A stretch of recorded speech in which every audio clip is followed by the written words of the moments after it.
C'est parti. Alors, bonsoir, bonsoir tout le monde. Je pense que c'est la première fois que je suis officiellement dans la nouvelle session là, de la masterclass du début à la fin. Très heureux d'être avec vous pour discuter un peu d'un sujet qui est un sujet d'intérêt dans tous les coachings que je fais de façon individuelle. Pas seulement avec vous, pas seulement avec ceux que je travaille, pas seulement avec les investisseurs immobiliers, aussi avec les entrepreneurs, les gens d'affaires. La productivité, c'est un sujet très à la mode. Pourtant, comment se fait-il que en 2021, qu'on ait tous les outils, applications, technologies, connaissances, vraiment toutes les ressources qu'on a à notre disposition, si on compare à 10 ans, 15 ans, 20 ans et même plus. Et pourtant, on manque toujours de temps. Comment se fait-il? Ça me fait penser que j'ai débuté dans la vente dans le début des années 80 environ, 83, 84.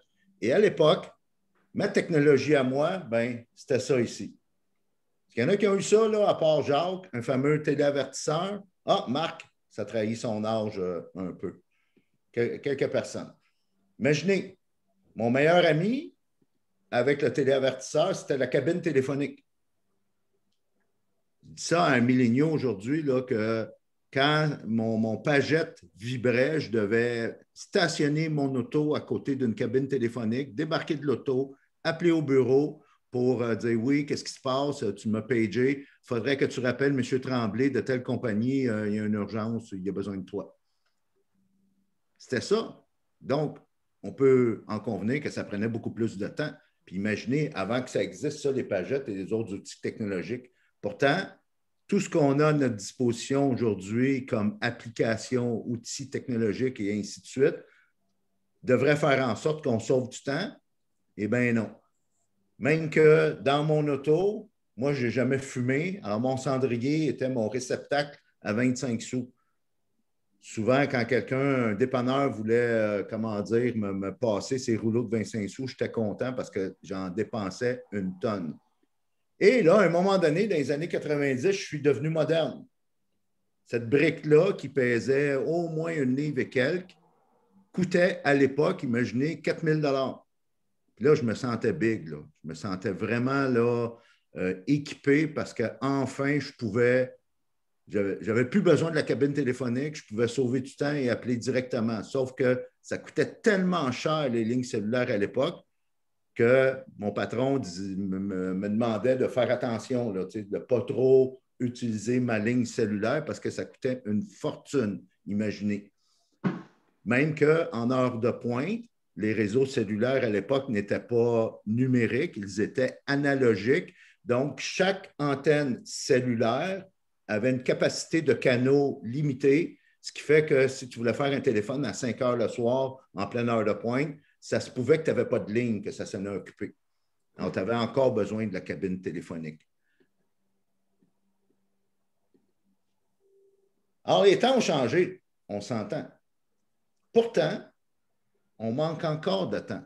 Pourtant, sans exception, un des plus gros défis, à part la vision puis le focus, un peu comme Jacques parlait en introduction, un des plus gros défis à tous les entrepreneurs, gens d'affaires, exécutifs, tous les gens avec qui je travaille et aussi investisseurs immobiliers compris, la productivité, le manque de temps, le manque d'heures, on court après notre queue, c'est un défi. Alors, comment se fait-il? Bien, on va faire un exercice. Je vais faire un petit sondage, là. Je vais publier le sondage, puis je vais vous demander quels sont ceux ci qui veulent faire plus d'argent.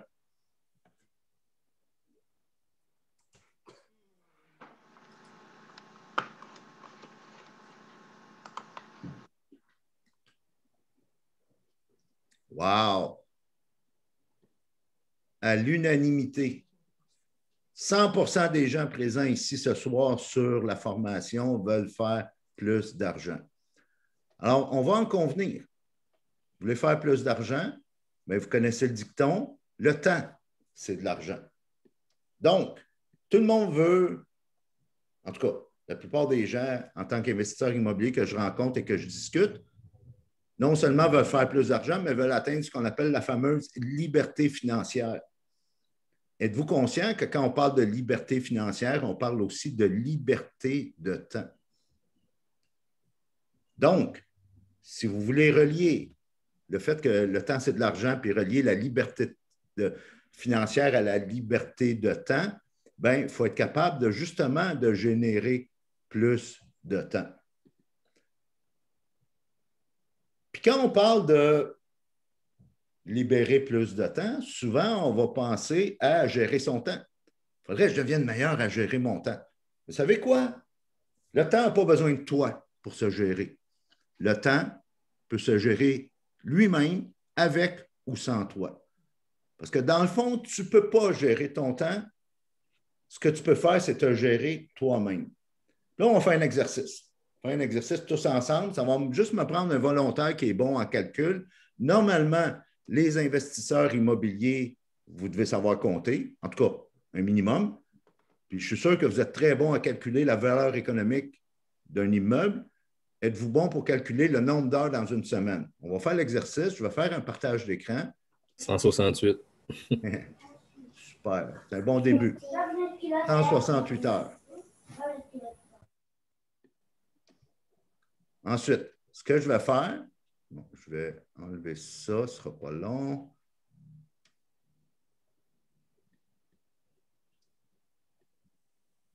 Bon, 168, c'est le chiffre magique, effectivement. C'est le nombre d'heures qu'il y a dans une semaine. Bon, on va être généreux, parce que je dis tout le temps dans certains de mes coachings que votre ressource la plus importante dans votre parcours d'investisseur immobilier ou d'entrepreneur pour vous rapprocher de votre rêve, c'est votre énergie.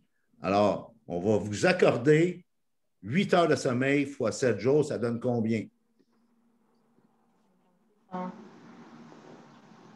56. 56 heures. Parfait. Maintenant, il y a peut-être des gens encore qui travaillent ici, parce que souvent, quand on débute dans l'investissement immobilier et même quand on se part une petite business, on garde notre emploi, ce qui est normal, puis ce qui peut être stratégique. Des fois, on ne peut pas quitter notre emploi tout de suite. Alors, il faut le garder. Puis des fois, on va le garder stratégiquement parce que ça nous permet d'avoir un bon bureau de crédit. Super. Alors, à supposer que vous travaillez 40 heures.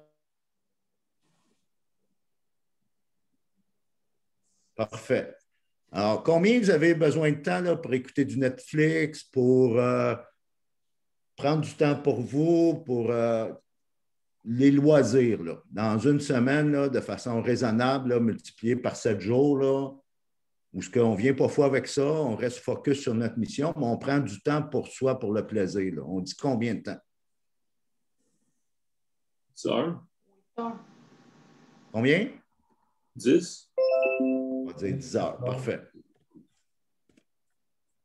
OK. On prend soin de notre santé? On va-tu prendre des marches? On fait-tu du vélo? On va au gym? Ça prend combien de temps dans une semaine? 6, 7. 7. On va dire 7. Parfait.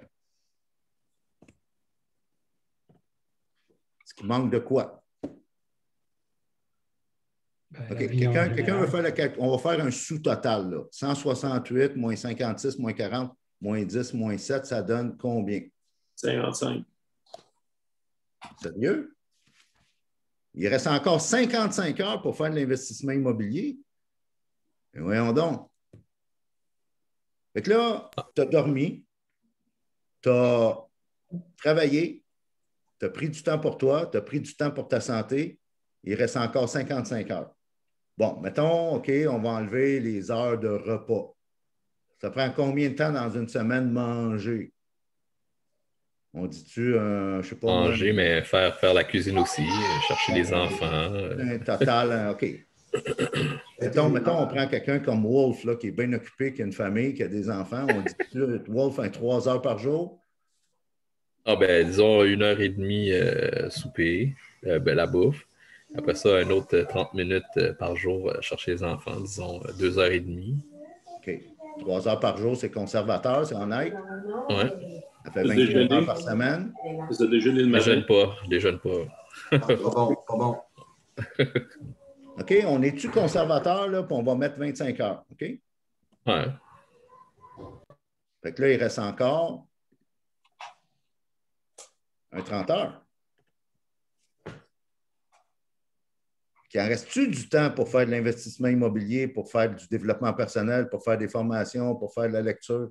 Mettons, là, OK, je vais parler à Jacques, là, je vais parler au vieux singe là, sur le groupe. Là. Jacques, si tu mets la moitié de ça seulement, là, juste la moitié, là, 15 heures, là, à faire cibler là, de façon intelligente, là, pas à être occupé, là, mais vraiment de faire de façon intelligente de l'investissement immobilier, 15 heures, juste la moitié des heures qui restent. Peux-tu te libérer financièrement? Ben oui, mais oui, facilement. C'est seulement 2 heures par jour. Fait que qu'est-ce qui fait que, premièrement, il y a 168 heures dans une semaine, puis on n'en est pas conscient parce que comme le sablier, le temps nous file entre les mains. C'est souvent ça qui arrive. Puis ce qu'on ne réalise pas, c'est que tout ce qui a évolué en termes de gestion de temps, c'est trop logique. C'est-à-dire que toutes les théories, tous les livres, toutes les formations, tous les coachings, tous les outils, les applications, toutes les ressources qui sont à notre disposition traitent la gestion du temps de façon trop logique. Et la gestion du temps, ce n'est pas seulement logique, c'est aussi émotionnel. Et c'est là qu'il faut en prendre conscience parce que la prise de conscience précède le changement. Alors, quand on est conscient que la façon dont je vais calibrer mes émotions en fonction de mon focus, de mon pourquoi, de mes valeurs, de ma vision, c'est là que je vais prendre beaucoup plus conscience de mon temps parce que la liberté, là, que ce soit liberté financière ou liberté de temps, là, ça se passe en premier entre les deux oreilles. En faisant un peu d'histoire dans tout ce qui est, si on fait un parallèle avec le monde du développement personnel, le phénomène de la gestion du temps a commencé à peu près là, dans les années 50 et la première phase suivait ce qu'on appelle l'ère industrielle. On se souvient que vers la fin des années 1800 est arrivée l'ère industrielle et tout le système scolaire et le système du travail était fait pour produire. On n'avait pas besoin de ce qui se passait en haut de tes épaules. Là. On avait juste besoin de ton corps, tes bras, tes jambes. Tu devais produire parce que c'était la révolution, justement, industrielle. Après ça, ce qu'on a voulu faire pour amener ça à un autre niveau, accroître l'efficacité, c'est d'essayer d'en faire plus en moins de temps. Cette approche-là était unidimensionnelle. C'est go, go, go, on te poussait dans le cul, puis si ça te prenait 1 heure à faire une tâche, ben, on essayait de voir s'il n'y avait pas moyen que ça te prenne juste 50 minutes parce que même dans ce temps-là, on disait que le temps, c'est de l'argent. Après ça, il est arrivé dans les années 80, Stephen Covey, qui a popularisé cette matrice-là, qu'est-ce qui est urgent, important et ainsi de suite. Et c'est encore bon, là, dans le sens que c'est correct de prioriser, si on veut, ce qui est urgent, non urgent, important, puis ainsi de suite. Sauf que cette pensée-là est bidimensionnelle. Et il n'y a rien dans ce principe qui crée plus de temps. Comprenez-moi bien, je ne suis pas en train de dire que cette matrice-là et cette méthode-là n'est pas bonne. Elle peut être bonne, sauf que ce n'est pas tout à fait suffisant. Ce qui va arriver souvent quand on applique cette méthode-là, c'est qu'on ne va pas nécessairement se créer du temps, mais on va plutôt jongler avec nos priorités. C'est que la priorité, mettons, numéro 7 va devenir la priorité numéro 2, numéro 1. Qu'est-ce qui était prioritaire numéro 1 va tomber en bas de la liste. On n'a pas plus de temps. On fait juste déplacer des priorités, on jongle et on fait juste bouger jouer, si on veut, là, puis continuer à subir le stress des fameuses to-do list. Ça, ben, ça pourrait être un débat assez long, là, de la to-do list. Tout ce que ça fait, c'est que ça rajoute du stress. Puis je vais vous proposer une alternative beaucoup plus intelligente tantôt. Et sentez-vous comme ça, parfois, comme le hamster? Ben, c'est ça. D'ailleurs, quand on parle du hamster, je fais un petit aparté. Vous savez, c'est quoi la femelle du hamster? Est-ce qu'il y en a qui savent c'est quoi? Hamstress. Alors, j'ai une autre approche pour vous. Une approche beaucoup plus intelligente qui m'a été inspirée par ce monsieur-là ici, que j'ai découvert il y a quelques années. Son nom est Rory Vaden et vous pouvez aller voir sur YouTube pour ceux qui sont bilingues, son vidéo YouTube qui s'appelle Procrastinate on Purpose. Comment procrastiner de façon créative pour multiplier votre temps au lieu de juste le gérer. Là, je parle à des investisseurs ici. Je pense que vous allez aimer ce que je vais vous dire comment on peut multiplier son temps. Ce qu'il dit, c'est qu'il nous propose une pensée qui est beaucoup plus tridimensionnelle comparée à la première phase de la gestion du temps qui était unidimensionnelle, c'est-à-dire toujours essayer d'en faire plus en moins de temps. La phase beaucoup plus bidimensionnelle qui a été popularisée par Stephen Covey où on va juste déplacer des priorités. La phase tridimensionnelle fonctionne de cette façon-là. C'est que vous allez regarder ce graphique-là ici, ce visuel-là, pour déterminer qu'est-ce qui est urgent, vraiment. Puis on va en parler des urgences tantôt. Qu'est-ce qui est important, mais aussi qu'est-ce qui est significatif. Ça veut dire, en lien avec ton why, avec ton plan de 20 ans, avec ta vision à long terme, avec tes valeurs, avec ce que moi j'appelle ta mission divine, ton plan divin, tu vas décider ce qui compte vraiment pour toi. Qu'est-ce qu'on fait avec le reste? Je vais vous le montrer dans pas long. C'est ce que ça va faire. Ceux qui ont suivi mes présentations, conférences et formations sur le pourquoi, un vieux principe militaire qui s'appelle l'arc de tir. Ça m'a été raconté, partagé par un de mes amis qui a été un général dans l'armée canadienne. Il est à la retraite maintenant. Et mon ami Chris m'expliquait justement ce principe-là de l'arc de tir. C'est qu'au combat, dans une situation de combat, on va te placer avec ta carabine, ta mitraillette à un point donné et on va te dire, entre le point A et le point B, là, si tu vois quoi que ce soit, tu as permission de tirer. À l'extérieur de ces deux points-là, peu importe ce que tu vois, tu ne touches pas. Ça se peut qu'il y ait un de tes amis qui soit là. De toute façon, à l'extérieur de ces deux points-là, mais c'est nous qui s'en occupons. C'est ce qu'on appelle l'arc de tir. Alors, si tu veux être plus productif de ton temps, si tu veux vraiment mieux gérer avec émotion ta gestion justement du temps, la base, c'est de déterminer c'est quoi ton arc de tir. Ça se peut qu'on ait besoin de se parler, toi et moi, si ce n'est pas déjà fait à ce niveau-là. Alors, voici ce que propose mon ami Rory Vaden. Ça s'appelle le funnel du focus. Voici comment ça fonctionne. Dans un premier temps, tu as une tâche, tu vas te demander si je peux l'éliminer, cette tâche-là. En fait, au lieu de te créer une to-do list, tu vas te créer ce qu'on appelle une not to-do list. Tu vas voir, là, on parle de liberté là, ici, là, toute la gang. Là. C'est très libérateur de se créer une not to-do list. Une liste que tu peux appeler permission d'ignorer. Parce que souvent, le succès, ce n'est pas tout le temps une question d'addition. C'est bien plus souvent une question de soustraction. Alors, quand tu fais ça, tu vas voir, tu vas te sentir beaucoup plus libre. Alors, tu rentres la tâche ici dans le funnel. Si tu ne peux pas l'éliminer, si tu ne peux pas dire non, merci, mais là, à ce moment-là, tu vas pouvoir te demander si tu peux, comment dire, l'automatiser. Mais juste avant,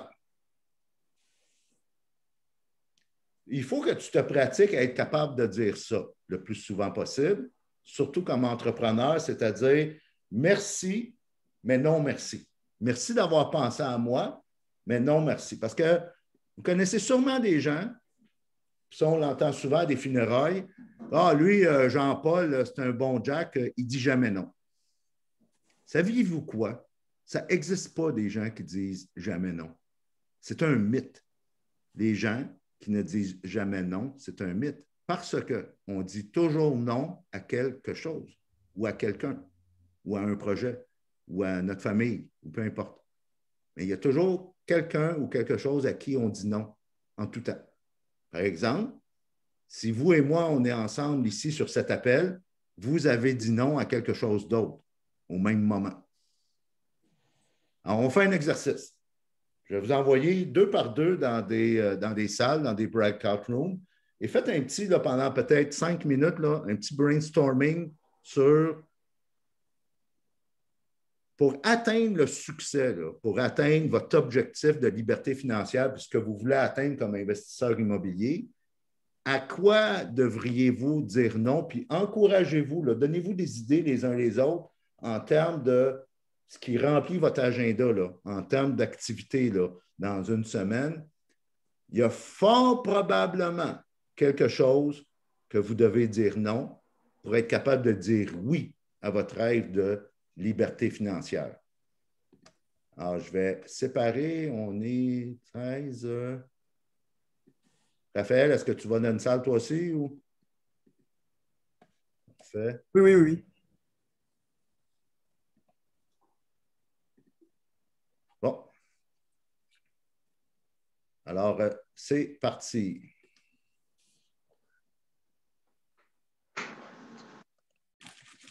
Bon, qu'est-ce que ça a donné, votre petit brainstorming? Est-ce qu'il y en a qui ont découvert que vous devriez peut-être commencer à dire non à certaines choses?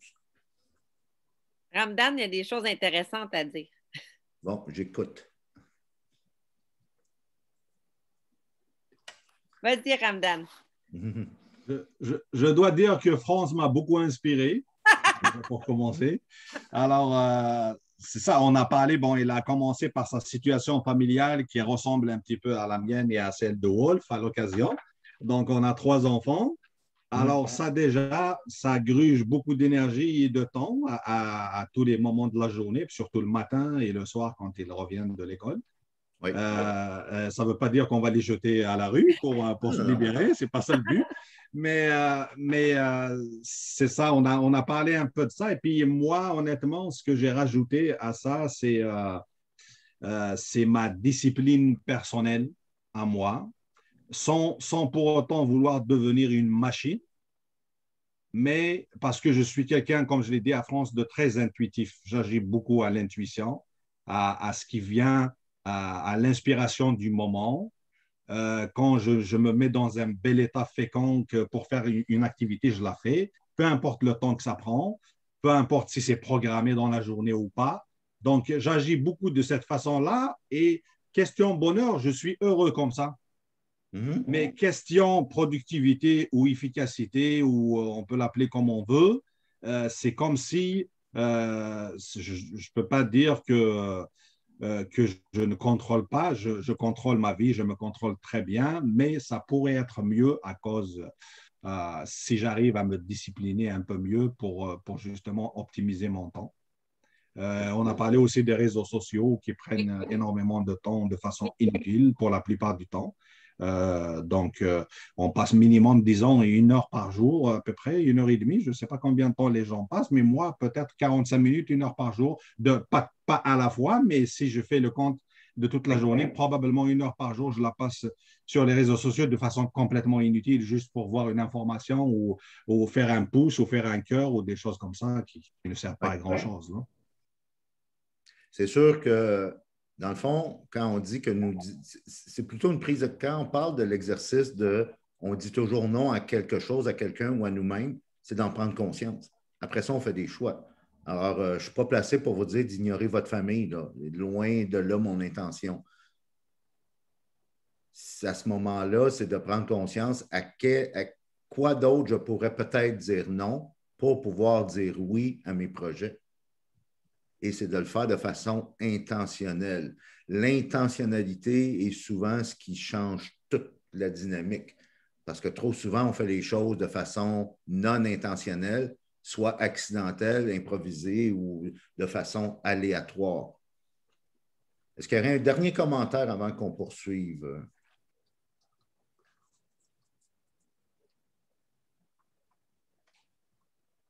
Moi, j'ai insisté sur le fait qu'avoir d'énergie, c'est à la base, pour moi en tout cas.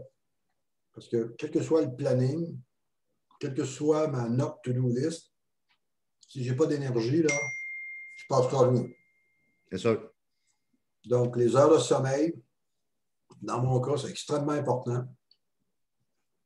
Et ça devrait l'être pour tout le monde de toute façon parce que c'est un autre débat. Là. On pourrait faire une formation, une présentation juste sur la gestion de l'énergie.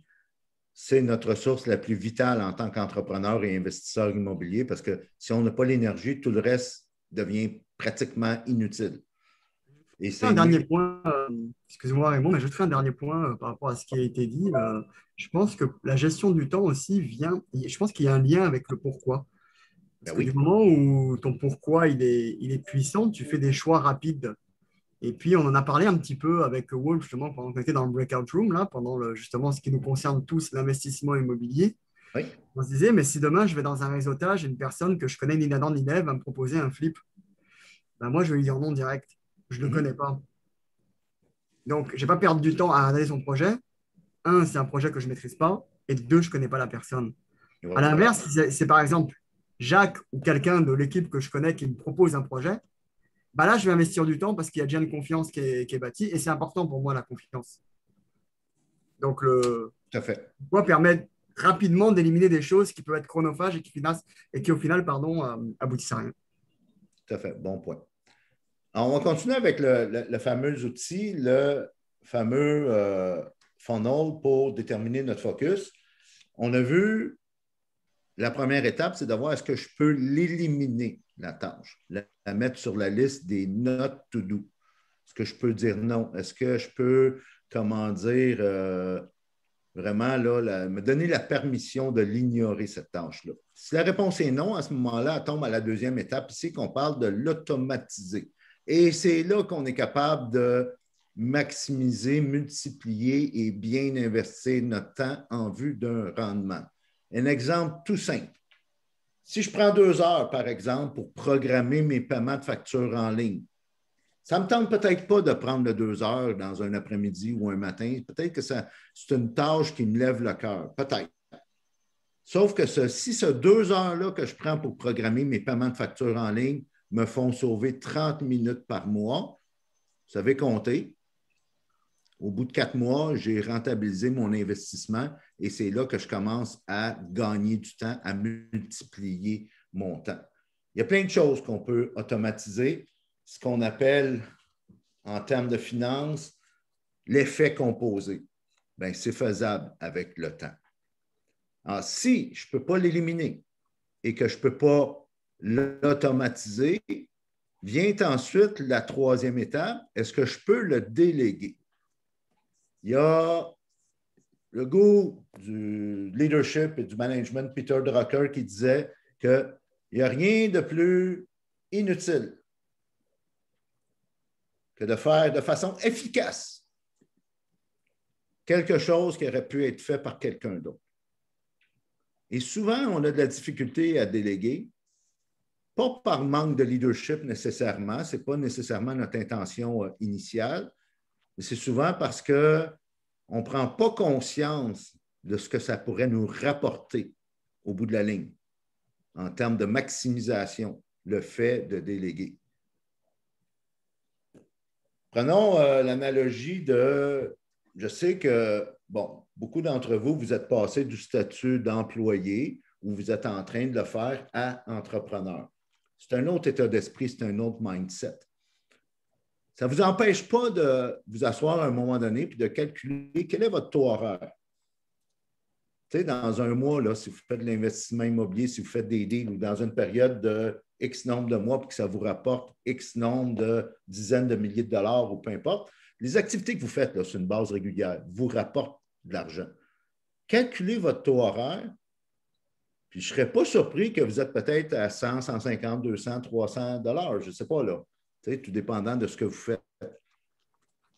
Et c'est là que vous pouvez faire le calcul que si je délègue telle tâche, mettons, au niveau paperasse ou au niveau quoi que ce soit à un adjoint virtuel ou quelqu'un, un assistant ou quoi que ce soit, il y a peut-être moyen que je sois plus productif à faire des choses qui vont me rapporter plus d'argent. Alors, qu'est-ce qui fait qu'on a de la difficulté à déléguer? On fait un autre exercice. Je vais vous retourner dans les breakout room, puis faites le petit brainstorming ensemble, là, 2 par 2. Qu'est-ce qui fait qu'on n'est pas capable ou qu'on a de la difficulté? Quels sont les obstacles à la délégation?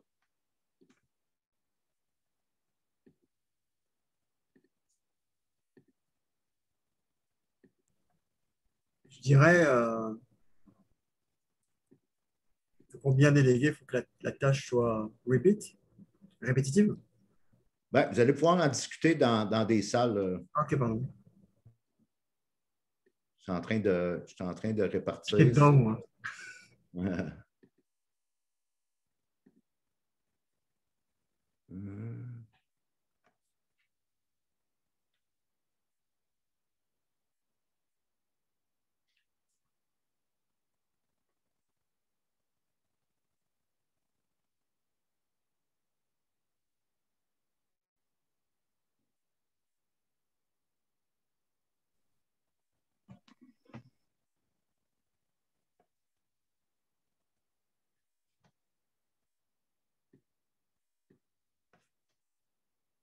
Wolf, Ah! J'ai pas Ok. vu. On est dans la salle avec Raymond, quoi. ouais, C'est correct. Ça a même différence, ça fait un job. Je vous Bon, laisse qu'est-ce qui- quand vous deux. Yes. Qu'est-ce qui fait que c'est dur déléguer? Ben, moi, je pense. Merci, Raphaël. Ce sont nos idées. Donc, Raphaël avait déjà vendu la mèche avant qu'on parte dans les salles, hein, Raphaël? mais il y a le fait que ça doit être répétitif, sinon, ben, c'est difficile de déléguer. Ensuite, on a dit le temps de recherche. Déjà, souvent, ça va être une activité qu'on n'aime pas faire. Donc, en plus, il faut rajouter du temps seulement au début. Après, on va gagner ce temps-là. Mais pour rechercher, par exemple, une femme de ménage, un comptable, lui transférer toute l'information, là, le transfert de connaissances. Puis là, peut-être qu'elle ne fera pas bien le travail autant que nous. Donc, il y a aussi les exigences qu'on a, nous. Donc, je pense que c'est ça. Recherche, exigence, patience, le temps à investir là-dedans qui va être rentable, mais il faut l'investir, même si ce n'est pas plaisant au début. Effectivement. Sauf que tu as dit le mot magique, Lucie, investir. Ouais. Ce n'est pas du temps qu'on perd, c'est du temps qu'on investit pour pouvoir plus tard le multiplier. Ouais. Puis, vous savez, je raconte une anecdote personnelle. Moi, ça fait une dizaine d'années que je travaille de la maison, ce qui fait que pendant longtemps, c'est moi qui m'occupais de l'épicerie. Alors, j'avais le plein contrôle. Je pouvais acheter les cochonneries que je voulais, la sorte de crème glacée ou de biscuits que je voulais. Je me faisais plaisir. À un moment donné, depuis 1 an et quelques maintenant, ma conjointe, mon épouse, est à la maison et j'ai commencé à lui déléguer parce que ma business aussi va en croissant. Alors, j'ai de plus en plus de rendez-vous, je suis de plus en plus occupé. Alors, je me suis dit, bien, elle pourrait le faire pour moi, puis ça va lui faire plaisir de faire l'épicerie. C'est sûr qu'il arrive parfois qu'elle n'achète pas ma sorte de crème glacée. Sauf que pendant qu'elle était partie faire l'épicerie, j'étais en train de travailler avec un client qui me rapporte en moyenne entre 150 et 250 $. Tu sais, fait qu'à quelque part, quand on dit que la gestion du temps, c'est de la gestion d'émotions, bien, c'est ça. C'est que tant pis, ce n'est pas tout à fait la sorte de crème glacée que je voulais, sauf que j'ai été beaucoup plus productif, ça a été beaucoup plus payant que ce soit Linda qui ait fait l'épicerie à ma place. Est-ce qu'il y a d'autres points au niveau des obstacles à déléguer? Oui, moi, je voyais un peu aussi le lien de confiance. Oui. Des fois, en fait, je pense des deux côtés, dans le sens où tu ne veux pas nécessairement déléguer parce que, un peu comme Lucie disait, tu penses peut-être que les autres ne font pas la job aussi bien que toi, tu peux le faire. Donc, tu ne fais pas confiance aux autres, mais en même temps, quand tu délègues une partie de ton savoir, une partie de ton pouvoir. Donc, le fait de te faire ça, ça te rend peut-être vulnérable à long terme, pensant que la personne à qui tu délègues, éventuellement, va peut-être devenir une menace pour toi. Donc, ça veut dire qu'au niveau confiance, c'est confiance en toi-même aussi. C'est d'avoir confiance en toi-même, en tes capacités, en tes connaissances pour pouvoir déléguer. Donc, c'est pas juste la confiance en l'autre, mais sa confiance en soi. Tellement un bon point. Et je m'étais inséré là, dans la salle de Wolf et de Ramdam et ils ont abordé la même chose que toi au niveau de la confiance en soi. D'ailleurs, c'est prouvé en leadership et en management que les gens qu'on appelle les control freaks, là, les contrôlants, c'est d'abord et avant tout un manque de confiance en eux-mêmes. Alors, ce qu'on faisait ce soir, dans le fond, ce n'est pas de vous obliger et de vous dire absolument, comme parole d'évangile, qu'il faut absolument déléguer. L'idée, c'est une réflexion ce soir, une prise de conscience. Que peut-être, y aurait-tu certains éléments que je pourrais déléguer, même si ça me coûte 20-25 piastres de l'heure, peut-être que pendant ce temps-là, je vais faire des activités qui vont me rapporter 3, 4, 5 et peut-être même 10 fois plus. Et tu sais, dans la vie, il faut être meilleur avec nos questions qu'avec nos réponses parfois. Alors, posez-vous la question. Faites-vous confiance, comme Marco dit si bien. Puis, essayez de voir s'il n'y aurait pas moyen de... Et c'est là que vous allez être capable de multiplier votre temps. Puis ça ne veut pas dire que vous pouvez tout déléguer, puis ça ne veut pas dire que vous devez absolument déléguer. Sauf que, posez-vous la question. Soyez meilleur avec vos questions qu'avec vos réponses. Et c'est là que vous allez être capable d'amener votre business puis votre entreprise d'investisseur immobilier à un autre niveau. Alors, continuons dans le fond. Non. J'ai une tâche. Une question, Raymond, si tu permets. Oui, vas-y. Je veux que tu reviennes sur les trois. Bon, tu as parlé d'éliminer au début, automatiser et puis déléguer. Oui. J'aimerais que tu reviennes un petit peu sur automatiser. Je ne l'avais pas bien saisi tout à l'heure, l'exemple que tu as donné. Ça, c'est ma première question. J'en ai une deuxième. Pour le déléguer, est-ce que ce que ça rapporte, tu dis ce que ça te coûte versus ce que ça te rapporte, le fait de déléguer, est-ce que c'est juste du point de vue financier ou on peut calculer quelque chose d'autre autre que l'argent? Bien, tu as un très bon point, Ramdam. Il y a une publicité qui a passé longtemps à la télé sur la carte de crédit Mastercard qui disait qu'il y a des choses qui n'ont pas de prix, qui ne se calculent pas, tu sais, comme du temps avec tes enfants, justement. Tu sais, imagine, là, si tu délègues une tâche, comme, je ne sais pas, moi, faire l'entretien de ton terrain, puis je ne suis pas en train de dire que spécifiquement, il faut absolument que tu fasses ça, là. Un exemple, OK? Et que ce temps-là que tu ne passes pas à entretenir ton terrain, tu le passes avec tes enfants. Il annonce qu'est-ce qu'elle disait, la publicité, c'est pour le reste, ça n'a pas de prix. Puis pour le reste, bien, il y a Mastercard. Raphaël? Ouais, pour répondre à ta question, Ramdan, moi je dirais, c'est ce que j'ai vécu moi personnellement, c'est la sérénité. Et pour moi, la sérénité, ça n'a vraiment pas de prix. Tu sais, quand tu trouves la bonne personne à qui tu peux donner des choses que, tu sais, ça t'enlève, tu vois, parce qu'en finalement, ça ne rapporte rien. Je vais donner un exemple concret. Ma première entreprise que j'avais, il y avait la facturation que je devais faire. Du moment où j'ai trouvé la bonne personne à qui déléguer, mais quel bonheur qu'il y avait dans mon agenda. J'avais de la place, je pouvais faire autre chose, je pouvais voir des clients, enfin, je pouvais voir des choses qui étaient plus productives pour moi que trier, envoyer des factures qui sont importantes à faire, mais sauf que je n'avais pas de valeur ajoutée à faire dessus. Mais il fallait le faire. Et quand tu trouves la bonne personne pour le faire, c'est sérénité. La sérénité, ça, chez moi, ça vaut cher. Excellent. Merci, Raphaël. Très bon point. Oui, merci. Ouais. Automatiser, Raymond, pour ne pas l'oublier. Bien, automatiser, dans le fond, là, c'est juste de te poser la question, est-ce que cette tâche-là, je peux l'automatiser? Des fois oui, des fois non. Les paiements de factures, il y a certaines choses qu'on peut peut-être automatiser. Il peut y avoir, je ne sais pas moi, des commandes de quoi que ce soit, certains items récurrents, répétitifs que tu reçois à la maison. Puis là, je n'ai pas plus d'idées que ça. Je ne sais pas s'il y en a dans le groupe qui ont des idées de choses que vous pouvez automatiser. Il y a... Une publication Facebook. Ah, ben oui, voilà. Envoi de courriel. Oui. Paiement des cartes de crédit. Oui. J'imagine que tu vas nous montrer comment automatiser ça, Raphaël, à un moment donné. Oui, bien sûr. Je parle des publications Facebook, bien sûr. Très facile. C'est super facile. Super. Ben, voilà. La question a servi à quelque chose. Merci. Et voilà. Alors, génération de clients automatique.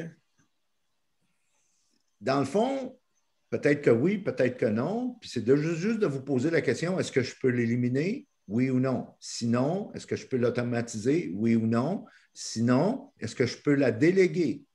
On a vu dans nos discussions que des fois on peut, des fois on ne peut pas. Alors, si je ne peux pas ni l'éliminer, l'automatiser, la déléguer, à ce moment-là, j'ai deux décisions à prendre. La première décision, c'est est-ce que je peux la procrastiner de façon créative? C'est-à-dire que je vais la retourner sur le dessus de la pile ici, puis je traiterai cette tâche-là une autre fois. Puis je vais vous dire tantôt qu'est-ce qui va arriver.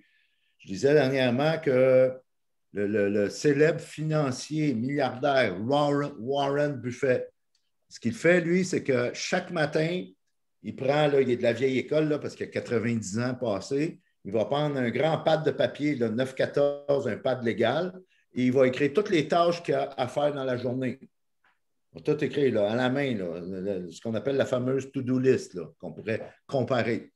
Il va en choisir 3, les 3 plus importantes.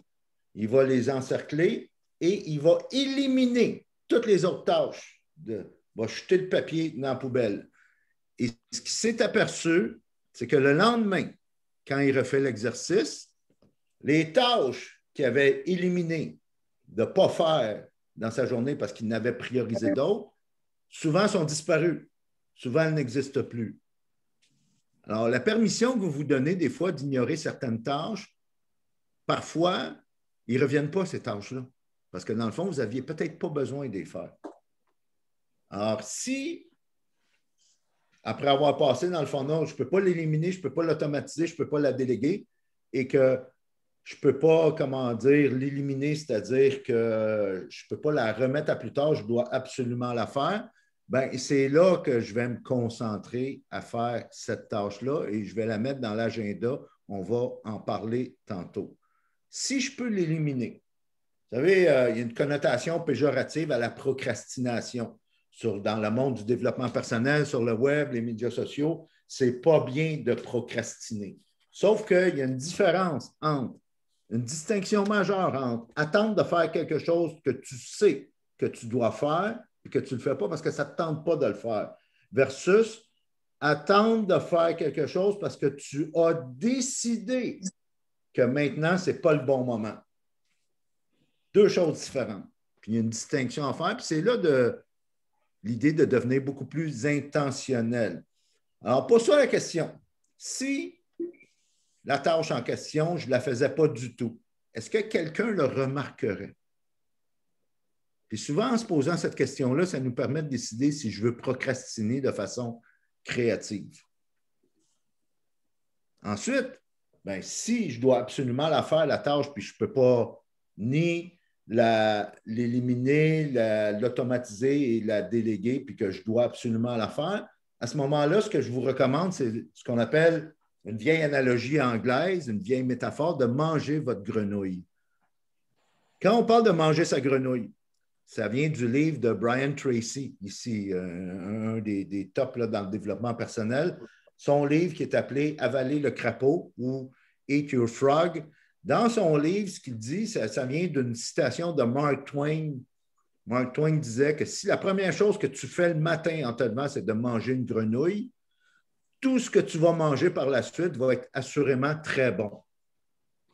On s'entend. Alors, si tu manges une grenouille le matin, c'est sûr que c'est assez dégueulasse, donc tout ce que tu vas manger par après va être très bon. En gestion de temps, manger sa grenouille, ça veut dire la tâche qui te pue au nez, là. Admettons, je ne sais pas moi, ton rapport TPS-TVQ, exemple. Là. Mettons, ça t'écoeure faire ça, puis tu n'as pas été capable de l'éliminer, de le déléguer, puis de l'automatiser. Tu es obligé de le faire parce que tu as passé dans le funnel, là, tu t'es posé toutes les questions, puis dans ta stratégie, tu es obligé de le faire. Si tu le fais, première chose en te levant le matin, c'est prouver que tu vas être sur un momentum pour le reste de ta journée. C'est prouvé que même ça va sécréter la fameuse hormone du plaisir, là, les endorphines, l'hormone qui est sécrétée après le sexe, bien, cette hormone-là va être sécrétée après avoir mangé ta grenouille, après avoir effectué cette tâche-là, première chose, le matin. Et là, l'autre chose qu'il faut absolument faire, on parle de liberté, là, c'est une thématique récurrente parmi la gang, là, la liberté, bien, tout mettre à l'agenda te rend plus libre. Tu as un rendez-vous chez le médecin, là. puis je ne sais pas, moi, ça fait longtemps, là, tu veux prendre rendez-vous avec ce médecin-là, là, tu as eu de la difficulté à avoir le rendez-vous, là, tu vas le mettre dans ton agenda. Alors, quand on parle de temps pour toi, pour ta business, pour tes enfants, pour ta famille, pour ta santé, pour ton développement personnel, pour faire des appels, pour faire des suivis, pour écrire un article, pour gérer tes médias sociaux, mets tout à l'agenda. Ça peut sembler en apparence fastidieux. Ça peut sembler en apparence de la pression, sauf que moi, je te dis, tu n'as pas idée comment ça va te rendre plus libre.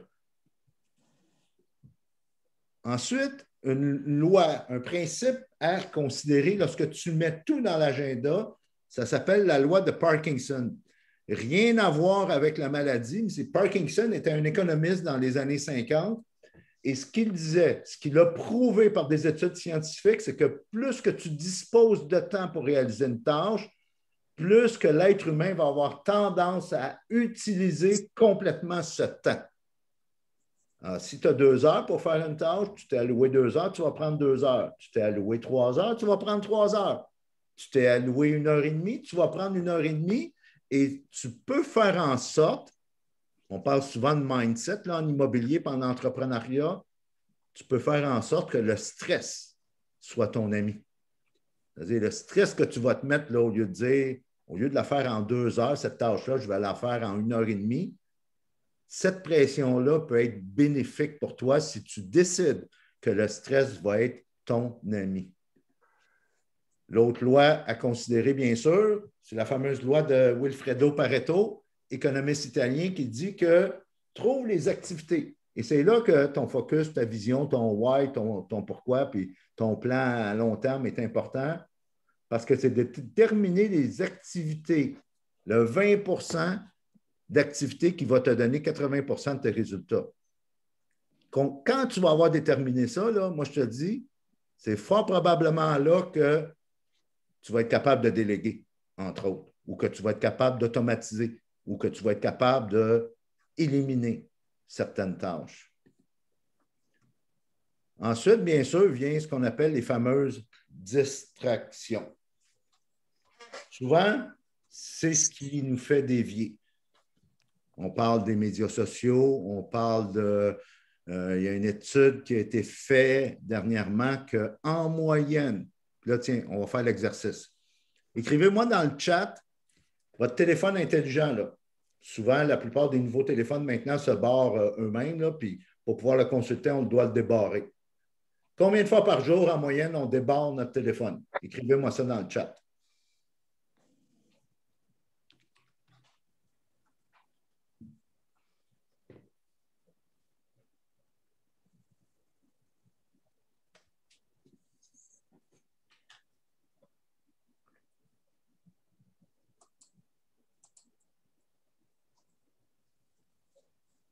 On a 2 bonnes réponses. Guimond et Lucie, 150 fois. Les études ont prouvé qu'on consulte, qu'on débarre notre téléphone en moyenne 150 fois. Alors, si tu es un de ceux que tu le débarres juste 25, 30 fois, 50 fois par jour, il y en a d'autres que c'est plus que 150 si on fait la moyenne. Alors, c'est sûr que la prise de conscience précède le changement. Bien évidemment, tu dois prendre conscience de ces distractions-là pour être capable de les adresser après, pour être capable de les éliminer le plus possible. Qu'est-ce qui t'empêche pendant une certaine tâche, pendant quelque chose d'important que tu es en train de faire qui rentre vraiment dans des activités significatives pour toi et que c'est payant, entre guillemets, pour toi? Qu'est-ce qui t'empêche de mettre ton téléphone en mode avion si, mettons, tu n'es pas justement en train de faire un appel téléphonique? Qu'est-ce qui t'empêche de couper certaines notifications? Qu'est-ce qui t'empêche de, je ne sais pas moi, sur les médias sociaux, quand tu fais vraiment de la gestion puis une présence productive et payante sur les médias sociaux pour faire vraiment du réseautage puis quelque chose qui va te rapporter à long terme, qu'est-ce qui t'empêche de céduler ton temps puis de vraiment t'en tenir à ça, d'avoir une bulle là, de focus que tu vas protéger? Tout commence, je le répète souvent, par une prise de conscience. Et ça, bien, Un coup que tu as tout mis, tout dans ton agenda, bien là, à ce moment-là, ça devient plus facile de justement les éliminer. Puis, tu sais, dans un deal, là, tu fais, je sais pas moi, tu as fait une transaction, là. Tu t'en vas chez le notaire, puis tu avais droit dans le deal, là, mettons, on parle pour parler, tu avais droit à 2 là. Tu vas le réclamer, ton dû. Tu ne voudras pas, excuse l'expression, je ne veux pas être vulgaire, là, tu ne voudras pas te faire fourrer. Tu vas faire tu vas faire en sorte de réclamer ce qui t'est dû. Pourquoi à ce moment-là, quand vient le temps de gérer notre temps, notre 168 heures, on ne réclame pas ce qui est à nous? Le temps, c'est de l'argent. Tu ne laisserais pas filer de l'argent dans un deal, laisse pas filer ton temps, c'est ce que tu as de plus précieux. Alors là, on va faire un petit débat. On n'ira pas dans les salles là, juste pour sauver du temps, là, parce que souvent, on a à gérer ce qui est urgent et ce qui est important. Puis là, on va faire un tour de table, là, puis j'aimerais ça vous entendre votre perspective sur c'est quoi vraiment là, la différence entre urgent et important. Qu'est-ce que vous en pensez? Je vais bien commencer. Vas-y. Urgent, il y a une notion de délai. Ça doit être fait avant un certain moment. Donc, souvent, ben, c'est aujourd'hui ou plus ou moins rapidement. Et on n'a pas de contrôle sur le délai. Important, il n'y a pas nécessairement d'importance de délai pour l'instant. Par exemple, je n'ai pas de délai pour annuler certaines notifications sur mon iPhone. Bien, c'est important que je le fasse parce que j'en ai trop. Donc, on prend du temps et on le fait. Ça ne donne pas un résultat immédiat, mais au plus ou moins, là, mais des fois, on se désabonne à quelque chose, ça peut prendre une semaine avant qu'on ne reçoive plus de notification. OK. Gilbert, peux-tu me donner un exemple précis d'une urgence qu'à cause du délai, pour employer ton explication, tu n'as pas le choix de le faire maintenant, c'est urgent. Peux-tu me donner un exemple précis? Des paiements. OK. Avoir un paiement, ton hypothèque, tu ne peux pas payer quand tu as l'argent. Tu payes selon la date. OK. Mais est-ce que ce n'est pas une situation exceptionnelle parce que du paiement d'hypothèque, tu ne peux pas. Est-ce que tu ne pourrais pas plutôt le mettre dans la case de ce qui est important puis t'assurer que. Ben oui. Moi, c'est automatique. Je n'y pense jamais, mais on n'a pas vraiment le choix. Bon, il y a une autre notion à l'urgence, là. C'est tout ce qui est relié à la santé. Je n'ai pas de nuance. La santé, c'est absolu pour moi. Donc, tout peut s'arrêter, mais tout peut s'arrêter pour une question de ma santé. Comme le COVID-19, là, moi, quel jour je vais avoir mon deuxième vaccin, oui. Le reste n'existe plus. Là. Je m'en vais c'est tout. Là. Tant pis. Mais est-ce que c'est urgent ou c'est important? Ah, c'est important. C'est vrai que ce n'est pas urgent. Tu as raison. Okay. Urgent, c'est. Je veux juste laisser à Jacques et à Raphaël qui veulent intervenir juste dans un souci de. Merci, Gilbert. Mais juste avant de passer la parole à Jacques, puis après ça à Raphaël, souvent les urgences, dans le fond, sont des choses importantes qu'on a peut-être mal planifiées, qu'on n'a pas accordé assez d'importance, puis là, après ça, ils deviennent urgentes. Ça, c'est la question à se poser. Deuxième chose, souvent, les urgences ne sont pas les nôtres, sont les urgences des autres. Qu'on décide que ça va être nos urgences, sauf qu'à la base, c'est l'urgence des autres et non la nôtre. Puis je vais continuer là-dessus, mais je vais laisser Jacques et Raphaël intervenir. Ben, si je peux commencer, dans les urgences, je ne sais pas si vous avez déjà joué au Milborn, là, dans ce jeu-là, il y a quatre cartes prioritaires. Là. C'est les pompiers, les ambulances, les policiers. Eux autres, ils sont dans l'urgence parce que quand on appelle, il y a question de vie ou de mort. Et là, c'est aussi important, mais c'est urgent parce qu'il faut que ça soit fait, mais il n'y a plus rien qui compte. C'est ça qui est important. Donc, l'urgence, je dirais, c'est surtout quand on va mourir. c'est quelque chose de tellement important que si on ne le fait pas, là, ça va être la catastrophe. Puis on le dit souvent, l'urgence, on ne l'a pas planifié. Quand le feu pogne dans une maison, on ne l'a pas planifié, le feu. Ça devient urgent, puis il faut le faire tout de suite. Quand c'est important, c'est toutes les affaires qu'on doit mettre dans notre calendrier. C'est toutes les grosses briques qu'on doit mettre dans notre calendrier, puis on doit toutes mettre là. C'est toutes des affaires qui sont importantes, puis qu'on doit faire, mais on les a planifiées. Tandis que l'urgence, on ne l'a pas planifié, mais il faut absolument le faire parce que sinon, ça va être la ruine. C'est vraiment la différence entre un et l'autre.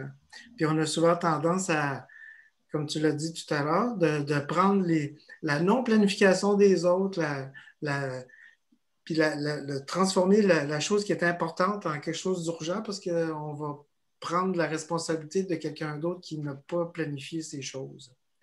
Puis ça, vous allez le vivre souvent, on va vous appeler, puis on va vous dire, là, je vais aller chez le juge demain. T'sais. Mais là, le juge demain, je comprends que c'est important, là, mais ça devient mon urgence si je le prends. Puis là, ça va tout bousiller mon temps. Que ça va m'empêcher de faire les affaires qui sont importantes pour moi. Parce que ça va devenir une urgence qui ne m'appartient pas. Bon point, Jacques. Et vous pouvez aussi décider quand est-ce que vous allez les gérer, les urgences. Parce que souvent, les urgences sont les urgences des autres. Alors, vous pourriez décider, puis je travaillais justement avec une fille de la gang à un moment donné qui, elle, répondait à son téléphone n'importe quand, n'importe comment. Et ce qu'on a décidé de travailler ensemble, c'est qu'elle se cédulait des blocs de 1 heure pour faire telle tâche, travailler tel dossier. En fait, ce n'était pas des blocs de 1 heure, c'était des blocs de 55 minutes au lieu d'1 heure. Au bout de 55 minutes, elle ouvrait son téléphone, puis là, elle gérait ses urgences. Elle se levait, elle prenait de l'air, elle prenait un verre d'eau, elle allait aux toilettes, elle s'étirait, puis là, elle recommençait pour un autre 55 minutes. Puis au bout de 55 minutes, elle avait un autre 5 minutes pour gérer les urgences. C'est honnête, là. C'est que si moi, là, c'est urgent, puis je veux absolument parler à cette personne-là, puis quand dans 55 minutes, elle me rappelait, là, man, c'est honnête, là, tu sais, c'est raisonnable. Marco? Ben, en fait, ça reprend en fait ce qui a déjà été dit. Juste en d'autres termes, c'est parce que ça devient subjectif. Oui. C'est une subjectivité. C'est vrai que si tu es mal planifié, tu es mal organisé, donc ça veut dire que dans le fond, il y a peut-être quelque chose d'important que tu as retardé à faire qui devient une urgence. Ça se peut, ça. Puis ça, finalement, c'est que tu demandes à quelqu'un de régler cette situation-là parce que toi-même, tu as créé l'urgence. Donc, donc c'est ça. Donc, en fait, pour moi, c'était plus la notion de subjectivité que je voulais souligner. Effectivement. Puis je pense que Jacques avait un bon point quand il a dit que souvent, puis il faisait la comparaison avec le jeu Milborn, là, les vraies urgences, là, en temps normal, là, oui, il peut y avoir des exceptions, là. Sauf qu'en temps normal, les vraies urgences, c'est le 911 qui s'en occupe. Police, pompiers, incendie, ambulance, premier répondant et ainsi de suite. Là. Raphaël? Oui, ben, il y a beaucoup de choses qui ont été dites. Je veux juste rajouter quelque chose, c'est que après, c'est une pensée personnelle et puis c'est un travail qu'on avait fait ensemble déjà. Et puis j'avais déjà travaillé dessus il y a un moment, mais à mon sens, il n'y a pas grand-chose qui est urgent. C'est que dans l'urgence, soit on a un métier qui est fait avec, soit il y a quelque chose dans notre environnement, dans notre organisation qui fait que tout devient urgent. Mais pour que ce soit urgent, il faut vraiment qu'il y ait une bonne raison. Et qu'il y ait une raison qu'on n'a pas maîtrisée ou vraiment qu'on n'a pas vu venir. Quoi. En fait, qui n'est pas de notre fait parce qu'au final, c'est le transfert de l'urgence à quelqu'un d'autre. Quoi. Effectivement. En vrai, si on devait avoir 2 colonnes qui est important et urgent, en fait, c'est les importants qui se transforment en urgent parce qu'on n'a pas traité. Tout à fait. Et c'est ce qu'on s'est mis d'accord, dans le fond, là, dans nos différentes discussions. Ouais. Alors, juste avant d'aller à une période de questions que j'avais prévue là, de façon plus officielle, un dernier outil que je veux vous proposer quand vient le temps de planifier votre agenda. On a vu tantôt le fameux funnel, là, de voir est-ce que je peux l'éliminer, est-ce que je peux l'automatiser, est-ce que je peux la déléguer? Non, parfait. Donc, je n'ai pas le choix de la faire. On met tout à l'agenda. Si vous avez 40 heures semaine dans un emploi à temps plein que vous avez encore, bien, c'est à l'agenda. J'appelle ça mon plan divin. Mais ça, ce plan divin-là, cette mission divine-là, elle a été bâtie à partir de mon plan de 20 ans. Si ce n'est pas quelque chose que vous avez fait, bien, il va peut-être falloir qu'on se parle. Ce que je fais à chaque semaine, c'est que je regarde mon plan de 20 ans et je me cédule fixe dans l'agenda, noir sur blanc, 3 priorités en lien avec ce plan-là à long terme. Vous savez, la beauté du plan à long terme, là, c'est qu'on n'a pas besoin de plan B pour un plan de 20 ans. Quand est arrivé COVID, là, on ne l'a pas vu venir, personne. Et tous ceux qui avaient un plan à long terme n'ont pas été trop déstabilisés. Peut-être un peu, là, c'est humain, là, mais pas tant que ça. Parce qu'on a l'œil encore, on a le focus, on a la vision sur notre arc de tir, sur ce plan-là à long terme. Alors, ce que je vais faire, moi, personnellement, chaque semaine, puis ce que je conseille à mes clients, cédule-toi 3 priorités en lien avec famille, santé, puis ça pourrait être, dans ce qui nous concerne, immobilier. Puis mets-les à l'agenda. Pas juste un souhait de dire « faudrait bien que », mets-les à l'agenda. Puis la 4e case ici, là, c'est ce que j'appelle en anglais les miscellaneous, là, les choses d'hiver comme les pneus d'hiver, je dois aller faire mon changement d'huile ou des choses comme ça, là. Puis moi, je te le dis, là, si les 3 priorités que tu t'es fixées à la fin de la semaine, tu les as accomplies, ce que tu auras fait ou non sur ta to-do list, là, tu vas t'en foutre parce que tu vas te sentir léger, puis c'est ça, la vraie liberté. Jacques, tu avais un commentaire, question? OK, sur ta main, tu as dû accrocher. C'est la même main que tout à l'heure. Super. Alors, on est rendu, juste avant ma conclusion, à la période de questions. Est-ce qu'il y a des questions qui n'ont pas été couvertes encore? Questions, commentaires? Ben, juste à la fin, quand tu parlais de ton plan d'hiver, oui. Ça ne fait pas une autre to-do list, ça? Non. Parce que c'est 3 priorités pour chaque affaire. C'est comme 3 affaires à faire dans ta semaine. Ça revient un peu à un to-do list. 3 priorités en lien avec mon plan à long terme que je mets à l'agenda. Noir sur blanc, que je bloque du temps. Chaque semaine. À chaque semaine.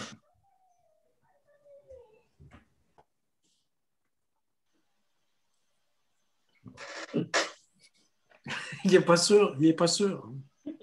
Ouais, ça revient un peu à mon to-do list encore. Là. C'est pour ça que je suis c'est pas une to-do list, là, parce qu'une to-do list, tout ce que ça fait, c'est que ça peut se ressembler, là, c'est correct, là, mais une to-do list, là, c'est une liste qu'on a quelque part, là, puis on essaie de cocher. Tout ce que ça fait, c'est ce qu'on n'a pas coché, on le reporte. On le reporte le lendemain, puis on arrive à la fin de la semaine, puis on le reporte. Puis là, la feuille est rendue toute déchirée, toute salie, puis là, on en refait un autre, puis on fait juste retransférer sur une nouvelle to-do list les to-do list qu'on n'a pas faites dans la semaine avant. Tandis que de te programmer 3 priorités avec ton plan à long terme, basé sur tes valeurs, sur ton pourquoi, sur ta vision long terme, puis des mettre fixes dans l'agenda, ce n'est pas le même game, là. Parce que souvent, on va aller dans des réseautages, là, que ce soit les gros groupes de réseautage là, comme les Mordus, que ce soit Club Immobilier, que ce soit n'importe quel, nommez-les là, avant COVID, là, dans le temps où on se rencontrait dans des hôtels, dans des salles. Là. Tout le monde veut faire de l'investissement immobilier. Et là, je serais curieux de lui demander, montre-moi ton agenda, je veux voir c'est quand tu en fais l'investissement immobilier. Puis je serais convaincu que 80 de ces gens-là, ce n'est pas écrit dans l'agenda qu'ils font de l'investissement immobilier.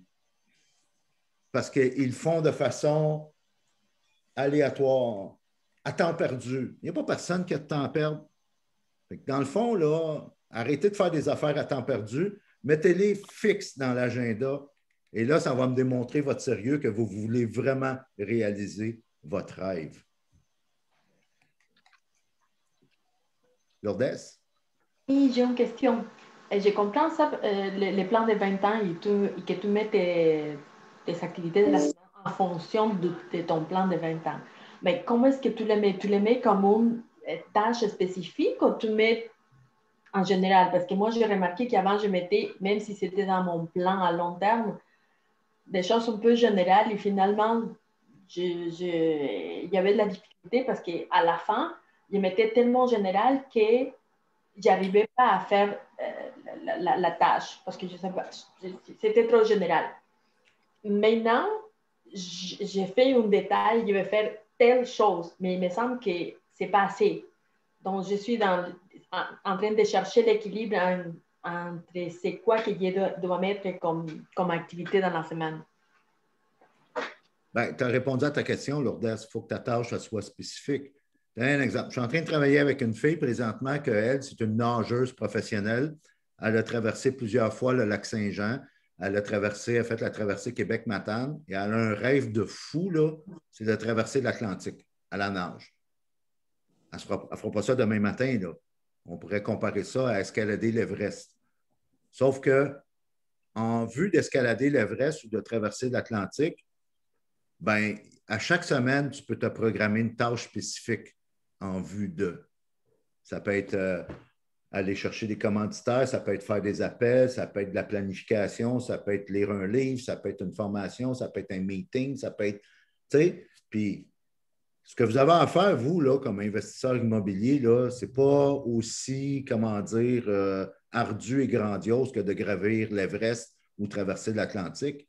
Sauf que de façon spécifique et intentionnelle, il y a des choses que vous pouvez faire à chaque semaine. Je suis convaincu.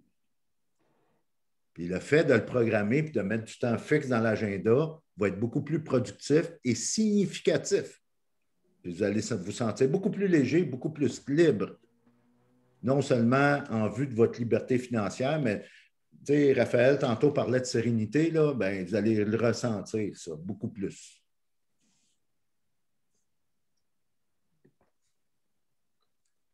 Je veux vous laisser sur cette réflexion.